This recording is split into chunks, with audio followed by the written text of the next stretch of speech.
Selamat pagi pemirsa, seputar informasi kembali hadir di sela-sela aktivitas Anda bersama saya Desmani Rafita yang akan membawakan berita kesehatan yang terbaru dan teraktual untuk Anda, edisi 26 Maret 2025.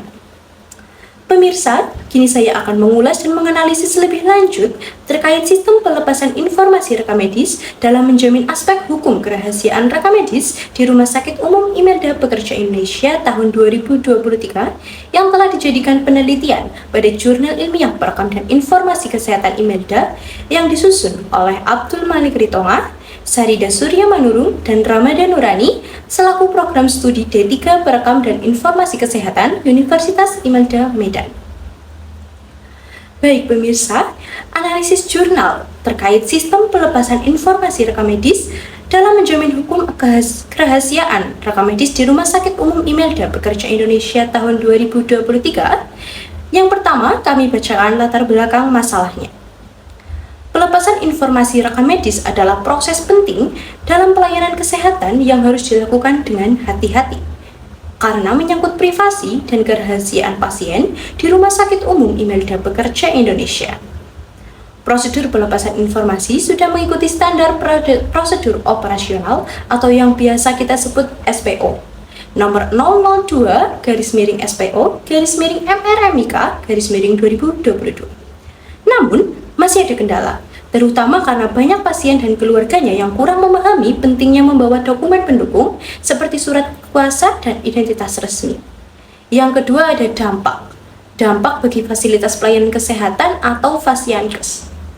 Proses administrasi bisa terhambat jika pasien atau keluarganya tidak memahami proses prosedur pelepasan informasi rekam medis yang tertuang dalam jurnal sebagai berikut. Untuk keluhan sih ada. Terkadang keluarga pasien ini mereka tidak paham tentang bagaimana cara melakukan permintaan pelepasan informasi ini, yaitu harus ada surat kuasa. Nah, mereka sering komplain di surat kuasa itu dengan alasan kenapa harus ada surat kuasa? Sedangkan surat kuasa itu sangatlah penting dalam hal menjaga kerahasiaan pasien. Yang kedua, ada dampak bagi sumber daya manusia kesehatan. Tenaga kesehatan seringkali menghadapi kendala dalam pelepasan informasi jika pasien atau keluarga tidak melengkapi persyaratan yang diminta. Berisiko menghadapi tuntutan hukum jika terjadi pelepasan informasi tanpa izin resmi. Yang ketiga, ada dampak bagi masyarakat. Kurangnya pemahaman masyarakat tentang pentingnya prosedur ini dapat menghambat proses klaim asuransi. Potensi penyalahgunaan data medis oleh pihak yang tidak berwenang. Yang ketiga, kami cantumkan analisis masalah.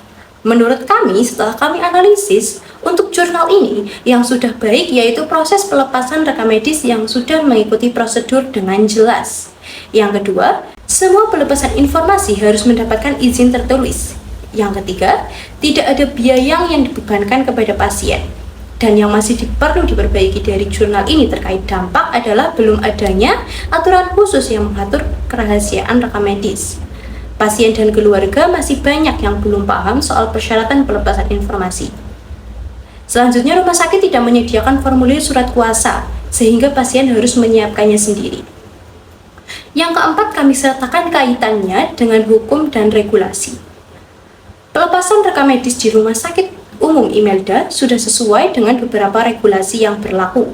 Di antaranya, yang pertama yaitu Permenkes nomor 24 tahun 2022 tentang rekam medis, pasal 33 ayat 2, yang berbunyi permintaan pembukaan isi rekam medis harus dilakukan secara tertulis atau elektronik. Pasal 34 ayat 2 yang berbunyi jika rekam medis diperlukan untuk asuransi atau keperluan administrasi lain, harus ada permintaan tertulis kepada pimpinan layanan kesehatan. Selanjutnya ada Undang-Undang Nomor 44 Tahun 2009 tentang Rumah Sakit, yaitu mengatur hak dan kewajiban pasien, termasuk perlindungan terhadap informasi rekam medis mereka. Selanjutnya, ada Undang-Undang Nomor 29 Tahun 2004 tentang Praktik Kedokteran, mengharuskan dokter dan tenaga medis menjaga kerahasiaan rekam medis pasien, kecuali jika pasien memberikan izin. Selanjutnya kami sertakan rekomendasi dari jurnal. Yang pertama ada standar operasional, prosedur khusus tentang kerahasiaan rekam medis yang perlu dibuat, yang tertuang dalam jurnal sebagai berikut. Untuk SPO kerahasiaan rekam medis secara khusus tidak ada, Dek. Tapi, tentang standar kerahasiaan itu sudah tertuang di dalam SPO pelepasan informasi rekam medis. Selanjutnya ada sosialisasi kepada pasien dan keluarga yang tertuang dalam jurnal sebagai berikut. Memberikan informasi kepada pasien atau keluarga atau pihak ketiga lainnya tentang syarat dan prosedur-prosedur pelepasan informasi rekam medis pasien dengan pemasangan banner maupun poster di bagian informasi atau tempat strategis lainnya. Selanjutnya kami berikan kesimpulan tentang jurnal ini. Prosedur pelepasan informasi rekam medis sudah sesuai dengan SOP, tetapi masih ada hambatan dalam implementasinya, sebagaimana yang tertuang dalam jurnal sebagai berikut. Prosedur sistem pelepasan informasi rekam medis di Rumah Sakit Umum Imelda Pekerja Indonesia dilaksanakan berdasarkan SOP nomor 002-SPO-MRMIK-2022 tentang pelepasan informasi rekam medis dan telah berjalan sesuai dengan SPO yang berlaku. Atau dapat saya simpulkan bahwasannya secara prosedural pelepasan informasi rekam medis sudah berjalan sesuai aturan, tetapi masih ada kendala di lapangan, terutama karena pasien dan keluarganya kurang memahami persyaratan administratif. Yang kedua, belum ada SOP khusus tentang kerahasiaan rekam medis, sebagaimana yang tertuang dalam jurnal sebagai berikut. Aspek kerahasiaan rekam medis dalam proses sistem pelepasan informasi rekam medis sudah berjalan dengan baik. Hanya saja, Rumah Sakit Umum Imelda Pekerja Indonesia belum memiliki SPO khusus terkait kerahasiaan rekam medis. Atau yang dapat saya simpulkan, meskipun aspek kerahasiaan sudah diterapkan dalam praktik, belum ada aturan tertulis khusus yang mengatur lebih rinci mengenai perlindungan rekam medis pasien. Baik pemirsa, demikian yang saya dapat laporkan untuk saat ini. Saya Desmani Rafita pamit undur diri. Terima kasih. Selamat pagi, salam sehat, dan sampai jumpa kembali.